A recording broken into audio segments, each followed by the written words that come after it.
ఎన్నాళ్ళ నుంచో నీ దగ్గర ఓ విషయం దాచాను. గొప్పతీసి మీరు బ్రాహ్మణులు గారా ఏమిటి? ఆ పాత బస్తీ సలీం గారితో హలీం గురించి డిస్కస్ చేసేప్పుడే నాకు మనం వచ్చింది సుమి. బా ఆపరా నీ అప్రాచ్య పరిమాణాలు నువ్వును. నిన్నో విషయం అడగాలనుందిరా. ఏమిటి?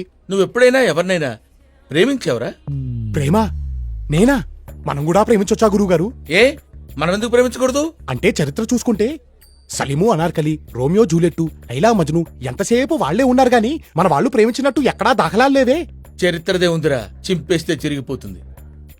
కానీ ప్రేమలా కాదురా. ప్రేమ ప్రేమ ప్రేమ అంటున్నారు. కొంపదీసి మీరేమైనా ఏమిటి సిగ్గుపడుతున్నారా? వీడు మొఖానికి సిగ్గు కూడాను. ఏమండోయ్, మీరు సిగ్గుపడ్డం మాని ఆ అమ్మాయి ఎవరో చెప్పండి. మన రాజమండ్రి గణపతి శాస్త్రి లేడు? లేడుగా. పోయిన పుష్కరాలకి మనిషిగా మునిగి శవంగా తేలాటగా. ఆ శవానికి పిండం పెడుతూనే వాళ్ళ పెద్దమ్మాయి శశికళకి బీటేశా. ఏమిటి మంత్రాలు చదువుతున్నా? నోరు మంత్రాలు చదువుతుంటే ఖాళీగా ఏం చేస్తారా? ఏసా. కానీ నా బ్యాడ్ లక్, నా ప్రేమని చెప్పేలోపే దానికి పెళ్ళైపోయింది. అదే పెళ్ళిలో వాడు రెండో కూతురు లక్ష్మీకళని చూశా. Just average. అందుకే దగ్గరుండి ఏదో సంబంధం చూసి పెళ్లి చేశా. కానీ మూడోది చంద్రకళ ఉంటుందిరా.